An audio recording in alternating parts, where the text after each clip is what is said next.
Ilara stood on the porch of the only home she had ever known as a married woman and watched the wind strip the last stubborn leaves from the aspen trees.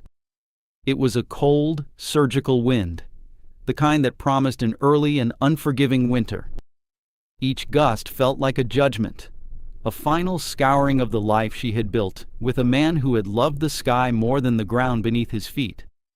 Thomas had been a dreamer, a man whose pockets were always full of schematics for impossible machines, and whose heart was full of a faith that the next venture would be the one. It never was. His final venture, a miscalculation of weather and will on a solo climb, had left her with a mountain of debt and a hollow space in her bed that echoed the vast, indifferent landscape around her. The house, which had once felt like a sanctuary, was now just an asset, a line item on a ledger sheet held by men in town who spoke in clipped, sympathetic tones that failed to mask their impatience.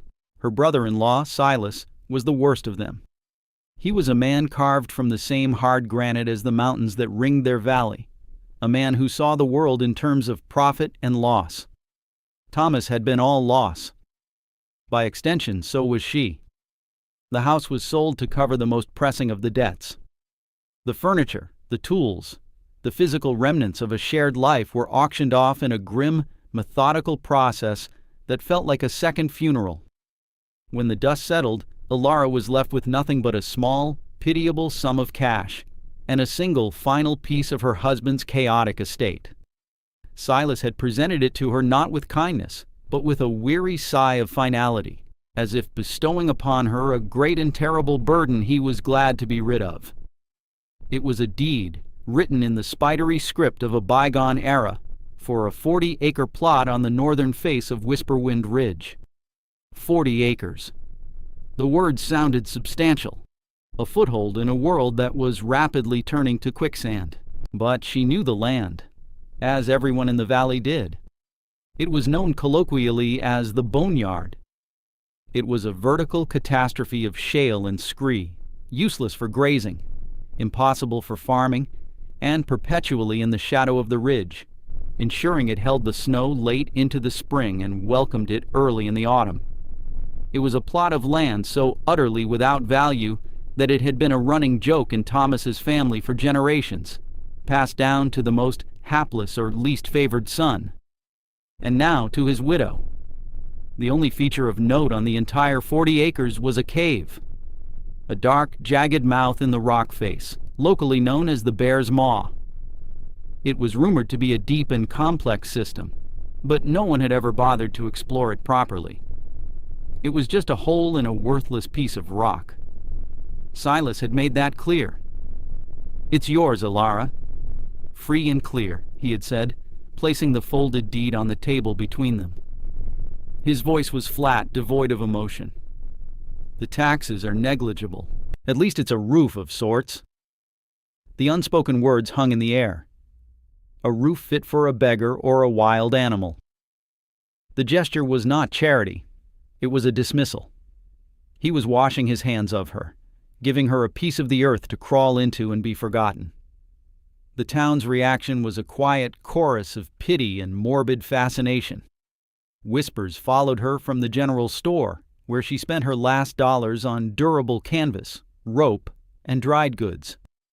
They saw the desperation in her eyes and the set of her jaw and mistook it for madness. "Poor thing," they'd murmur. "Thomas's death has unhinged her." They imagined her shivering in that dark hole, a wild-eyed hermit succumbing to the grief and the cold. They called her the cave woman behind her back, a figure of folklore before she had even spent a single night on her new land. Ben, who ran the hardware and supply store, was the only one who met her gaze directly. He was a practical man, his hands calloused from a life of mending what was broken. He looked at the items on her counter: a sturdy pickaxe, a shovel, several lengths of metal ducting, and a heavy-duty lantern. He didn't ask what they were for. He knew. "That's a hard place, Ilara," he said, his voice a low rumble. "The wind up there. It's got teeth." "I know," she replied, her own voice thin but steady. He hesitated, then leaned forward slightly. "There's a room for rent over the saloon. Decent enough." I could speak to Martha for you. Put in a good word." It was an offer of a lifeline, a path back to the world of four walls and warm stoves. She shook her head, the motion small but definite. "Thank you, Ben, but this is all I have." He saw the resolve in her and didn't push. He simply added an extra box of waterproof matches and a whetstone to her pile. "On the house," he grunted, refusing to meet her eyes again. He was a good man, but he was also a practical one. He was giving alms to the condemned. Her first day at the boneyard was a brutal confirmation of all her fears. The hike up the steep, unsteady trail left her lungs burning in the thin, cold air. The land was a tilted wasteland of broken rock. The wind was relentless, a physical presence that pushed and pulled and stole the warmth from her bones. And there it was, the bear's maw, a gash in the hillside, black and foreboding, surrounded by stunted, wind-twisted pines. The air that breathed from its entrance was cool and damp, smelling of wet stone and ancient silence. She spent that first night huddled just inside the entrance, wrapped in every layer she owned. The wind howled outside, a symphony of loss and loneliness. The cold was a living thing, seeping through her clothes, through her skin, aiming for her very marrow. Despair, a feeling she had held at bay for weeks, finally washed over her in a freezing tide. Silas was right. The town was right. This was not a home. It was a tomb. She was a fool, clinging to a piece of paper while the real world, the world of warmth and safety, slipped away. She wept, her tears freezing on her cheeks, until exhaustion pulled her into a shallow, shivering sleep. She woke not to the dawn, for the sun would not touch this face of the mountain for hours, but to a profound stillness. The wind had died down. The world was silent. But it was something else that brought her fully awake. It was the quality of the air. Outside, the temperature had plummeted overnight, a skin-stinging, breath-stealing cold. But here, just a few feet inside the cave, the air was merely cool.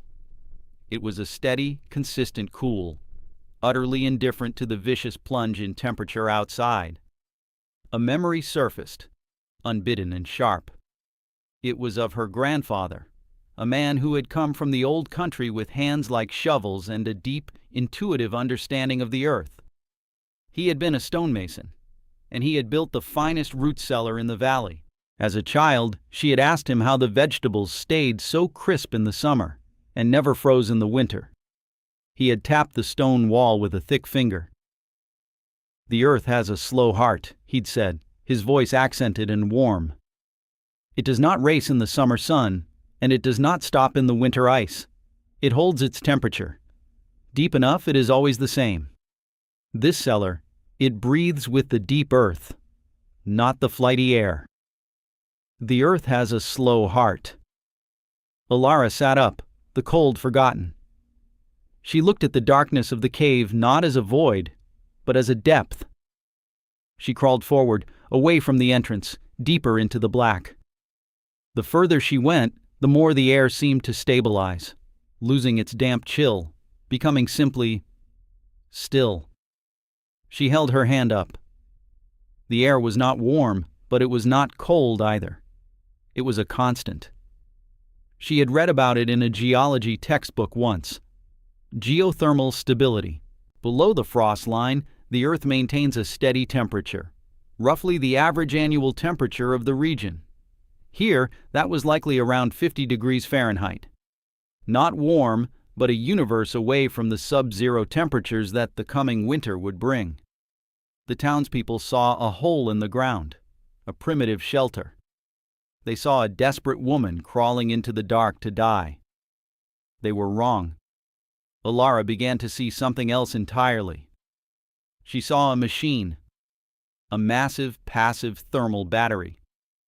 The cave wasn't the shelter. The mountain was. The cave was just the access point. Her mind, which had felt numb and frozen with grief, began to spark. The despair of the previous night receded, replaced by a fierce, burgeoning idea. It was an audacious, perhaps mad idea, but it was rooted in her grandfather's wisdom and the simple, undeniable physics of the earth. She wouldn't just live in the cave. She would engineer it. She would turn this worthless, forgotten hole into a self-regulating geothermal home. She would make the mountain breathe. The plan that formed in her mind over the next few days was a complex tapestry woven from memory, observation, and desperate ingenuity. It had several key components. First, she needed to control the air. The cave, as it was a simple, open system. Cold air would pool in, making it damp and inhospitable. She needed to create a closed loop, a circulatory system. This led to the second component, a solar chimney. On the sun-drenched southern face of the ridge, far above her cave, the rock baked in the sun, even in winter. If she could create a vertical shaft from the deep interior of the cave up to that southern face, the sun-heated air at the top would rise, creating a constant, gentle vacuum. This vacuum would pull fresh, cold air from outside into her system, but not directly into her living space. This was the third and most crucial part of her plan, the earth tubes. She would not draw air directly from the main cave entrance. Instead, she would dig long, deep trenches outside and bury the metal ducting Ben had sold her. These pipes would act as geothermal heat exchangers.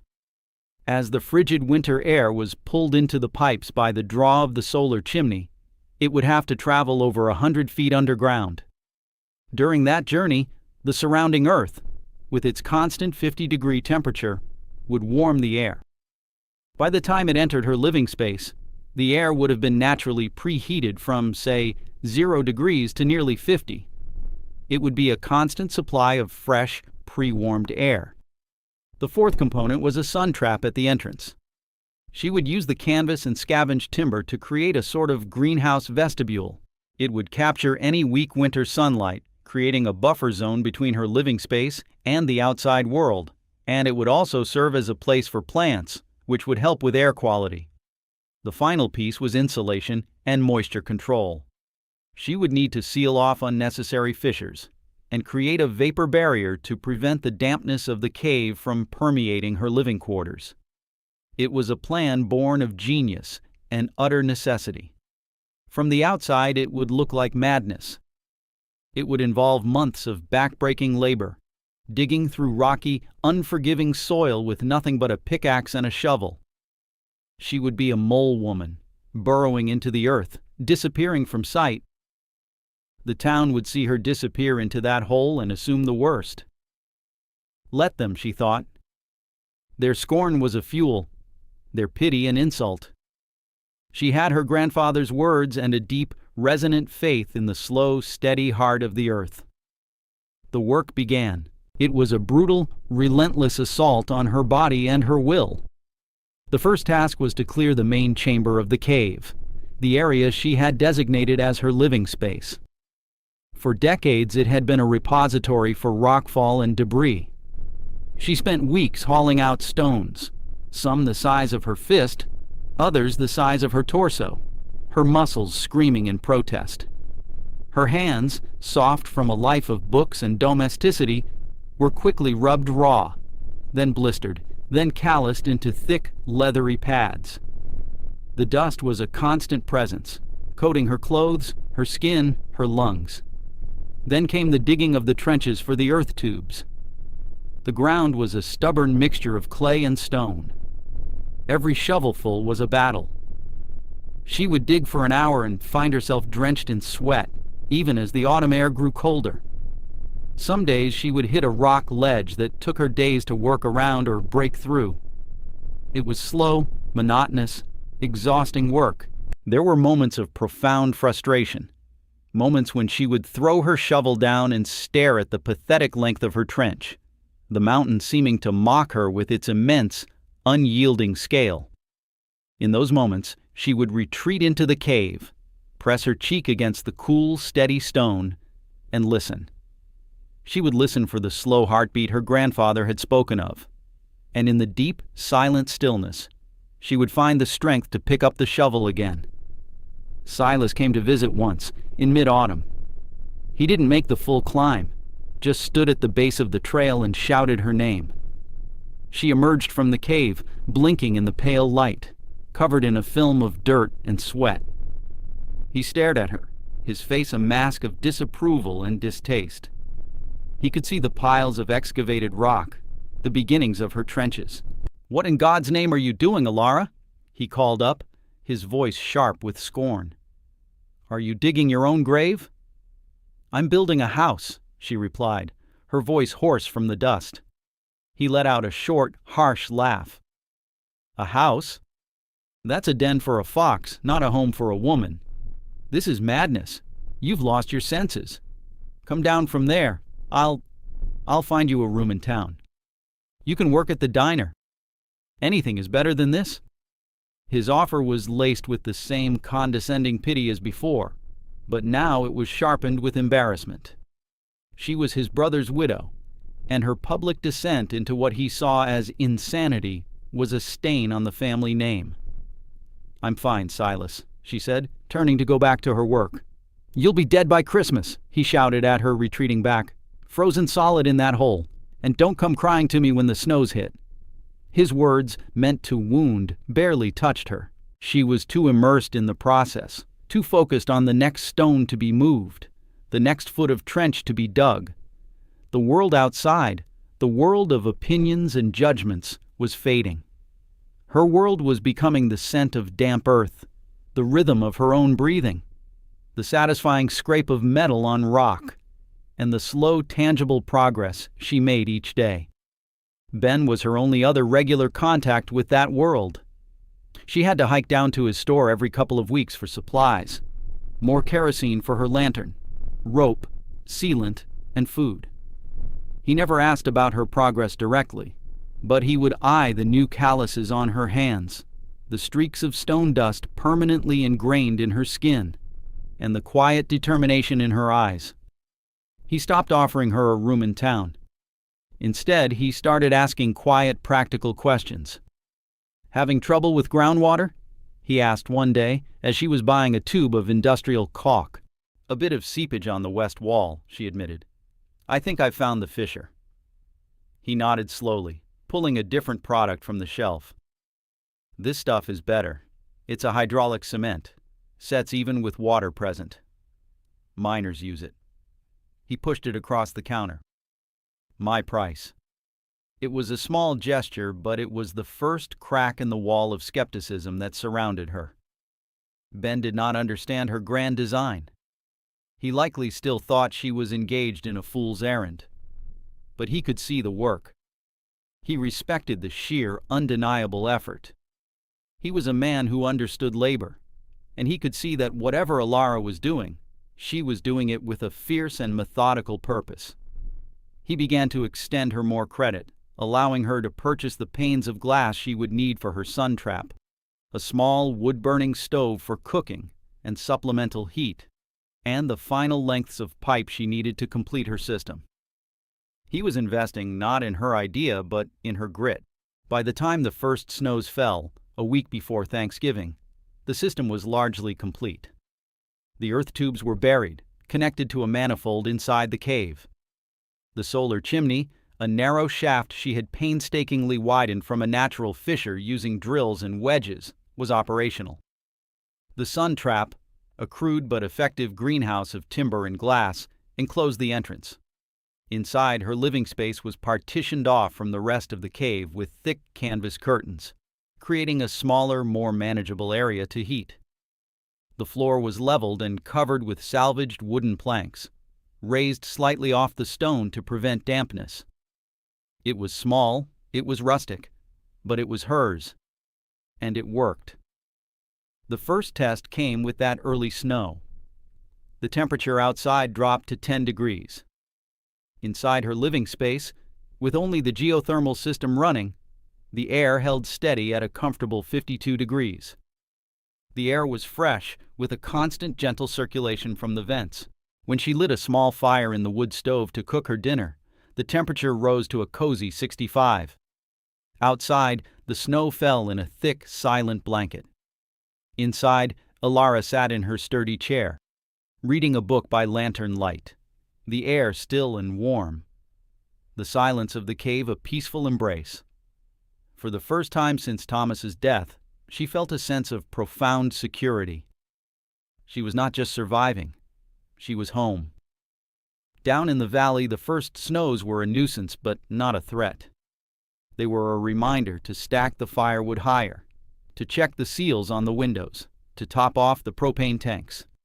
There was a smugness to their preparations. They were sensible people, living in sensible houses, ready for a sensible winter. The talk at the diner often turned to the poor cave woman up on the ridge. They imagined her freezing, miserable, surely regretting her foolish pride. Silas told anyone who would listen that he expected to lead a party up there after the first big thaw to retrieve her body. He said it with a somber shake of his head, a performance of familial grief that barely concealed his grim satisfaction at being proven right. The winter settled in, deep and hard. The temperatures stayed low and the snowpack grew. Alara's life fell into a quiet, peaceful rhythm. She was entirely self-sufficient. Her stores were plentiful. Her home was a steady, comfortable temperature, a sanctuary of warmth and fresh air carved into the frozen heart of the mountain. The system performed flawlessly. The colder it got outside, the more miraculous the steady warmth inside felt. The greater the temperature differential, the stronger the draw from the solar chimney, and the more efficiently the earth tubes warmed the incoming air. Her design was not just working, it was excelling. Then came the storm. It wasn't just a blizzard, it was a meteorological event, the kind that would be spoken of for generations. It began with a heavy, wet snow that clung to every surface, followed by a blast of Arctic air that flash froze everything. Then the wind came, a shrieking 70-mile-per-hour gale that drove the snow horizontally, erasing the landscape, burying roads, and piling drifts up to the eaves of houses. The storm raged for 3 days without pause. Down in the valley, smug preparation gave way to grim reality. The weight of the ice-laden snow brought down power lines, plunging the entire region into darkness and silence. Roads became utterly impassable, not just to cars, but to snowmobiles. The town was cut off, an island in a sea of white. For the first day, people relied on generators and wood stoves. But the generators needed fuel, which was finite, and many of the newer, more sensible homes relied on propane furnaces, which required electricity to run their fans and thermostats. Without power, they were useless. The cold began to invade their well-built modern homes. It crept through the window frames, down the chimneys, through the very walls. Families huddled in a single room, wrapped in blankets, their breath pluming in the air. The temperature inside their houses dropped into the 40s, then the 30s. Pipes began to burst. The wind shrieked like a banshee, a constant, terrifying reminder of their vulnerability. Silas's house, one of the largest and most modern in the valley, became a cold trap. His generator had run for 18 hours before sputtering out of fuel. His state-of-the-art propane furnace was silent. He and his wife huddled by their decorative fireplace, which consumed wood at an alarming rate while providing very little heat to the rest of the cavernous, open-plan house. By the third day, the temperature in their living room was 35 degrees. Their pipes were frozen solid. They were running out of dry firewood. Desperation, cold and sharp, was setting in. His wife was weeping, her face pale with fear and cold. And through the howling of the wind, Silas kept thinking of Alara. He pictured her frozen, a statue of ice in that dark cave, his prophecy fulfilled. But a nagging, terrifying thought began to worm its way into his mind. What if he was wrong? At the general store, Ben was faring better. His building was old, small, and well-insulated, and his massive wood stove was a bastion of heat. But he was worried. His inventory of propane canisters and batteries was gone. sold in a panic before the worst of the storm hit. He listened to the desperate calls on his battery-powered radio until the signal died. He heard stories of families whose furnaces had quit, of elderly people suffering from hypothermia in their own homes, and he thought of Alara, alone on that ridge. He imagined the wind at that elevation, the sheer force of it. He felt a pang of guilt. He had sold her the tools for her folly, profited from her madness. He should have tried harder to stop her. On the morning of the fourth day, the storm finally broke. The wind died down, and a strange, brilliant sunlight glittered on a world transformed. The valley was buried under 8 feet of snow. The silence was absolute. It was a beautiful, lethal landscape. For Silas, it was the final straw. His last piece of firewood had turned to ash. The house was an icebox.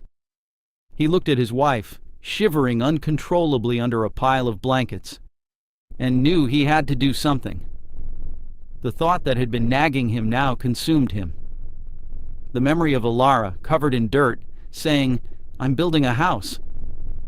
The insane confidence in her eyes. It was a desperate, ridiculous gamble, but it was the only one he had left. He bundled himself in every layer of clothing he owned, took a pair of old snowshoes from the garage, and told his wife he was going for help. He didn't tell her where. He was too ashamed. The journey was a living nightmare. The snow was deep and powdery, making every step a struggle. The air was so cold it hurt to breathe. It took him 2 hours to travel a distance that would normally take 15 minutes by car. As he began the climb up Whisperwind Ridge, the snow became even deeper, the terrain more treacherous. He fell repeatedly, his body screaming with cold and exhaustion. He was driven by a single, desperate image, a warm fire. He didn't truly believe he would find one. He was simply moving toward the only possibility, however remote, that existed outside his own frozen home. As he neared the boneyard, he saw it. A plume of smoke, thin and gray, rising almost placidly into the still, frigid air. It was coming from a stovepipe sticking out of the snow-covered hillside, right where he remembered the cave being. Hope, fierce and shocking, surged through him. He scrambled the last 100 yards, his heart pounding. He found the entrance to her sun trap, a sloping glass roof almost completely buried in a deep drift. He had to dig his way down to the door. He fumbled with the latch, his fingers numb and clumsy, and pushed his way inside. The air in the vestibule was cool, but not cold. Maybe 40 degrees. There were plants in pots, green and alive. He pushed through an inner curtain of heavy canvas and stepped into Alara's home. The shock of it stopped him dead. He was hit by a wave of warmth. Not a scorching dry heat, but a gentle, pervasive warmth that seemed to radiate from the very air, the walls, the floor. A small wood stove in the corner glowed contentedly, a kettle steaming on its surface, but that couldn't account for the ambient temperature, which felt like a pleasant spring day. The air was fresh and clean, with no hint of dampness or smoke. The space was lit by 2 lanterns, their golden light reflecting off the smooth stone walls. And there was Alara. She was sitting in a chair at a small wooden table, a book open in her lap, a mug of tea in her hands. She looked up at him, her expression calm, unsurprised. She was not a wild-eyed hermit. She was not a frozen corpse. She was warm and safe, and utterly, profoundly serene. Silas stood there, dripping melted snow onto her wooden floor, the brutal cold still clinging to his clothes. He was speechless. He stared at the vents near the floor, where a gentle, impossibly warm breeze was flowing into the room. He looked at the dry stone walls, the neat shelves of books and jars. He looked at the impossible, undeniable reality of her comfort. The world he understood, the world of furnaces and fuel and insulation, had failed. Her world, the world of stone and air and patient observation, had triumphed. How? The word was a choked whisper. It was all he could manage. It was a question, a concession, and an admission of utter defeat. Alara took a slow sip of her tea before answering. "The earth keeps a slow heart," she said, her voice quiet and even. "I just gave it a way to breathe." She gestured to an empty chair opposite her. "Take off your coat, Silas. You'll catch a chill." A few hours later, another figure appeared at the door. It was Ben. He had made the journey on his powerful work snowmobile, bringing a thermos of coffee and a deep-seated fear of what he might find. He found Silas, stripped down to his shirt, sitting by the stove, shame and awe warring on his face. He saw the same impossible scene of warmth and life. He looked at Alara, and for the first time he understood. He saw not a madwoman, but an innovator, a visionary who had looked at a worthless hole in the ground and seen a principle of nature that everyone else had forgotten. "I'll be damned," Ben breathed, looking around the space. "You actually did it." The story of what they found in the cave spread through the valley as soon as the roads were cleared. It traveled faster than the crews repairing the power lines. It became a local legend overnight. The woman they had pitied and mocked had not only survived the storm of the century, she had thrived in it, warmer and safer than any of them. Her folly was revealed as wisdom, her madness as genius. The change was immediate and total. The name Cave Woman was never spoken again. Instead, they started calling it the Hollow Hill Method. People began to make pilgrimages up to her land, not to gawk, but to learn. They came with notebooks and questions, their skepticism replaced by a desperate, humbling curiosity. She showed them the principles of her design: the earth tubes, the solar chimney, the sun trap. She explained it not in complex scientific terms, but with the simple, earthy wisdom of her grandfather. Silas became her most unlikely and fervent advocate. Humbled to his core, he used his standing in the community to promote her ideas. He funded the creation of a detailed manual, complete with diagrams, so others could replicate her system. Ben's hardware store began stocking the specific materials needed for Hollow Hill conversions, and he taught workshops on how to properly install the earth tubes. That next summer, the valley was filled with the sound of digging. People were not just repairing their storm-damaged homes. They were retrofitting them, adding geothermal lungs to their basements and root cellars, seeking to tap into the same deep, reliable warmth Alara had found. They were preparing for the next winter not by buying bigger generators or more propane, but by listening to the earth. Years passed. Alara never left her home on the ridge.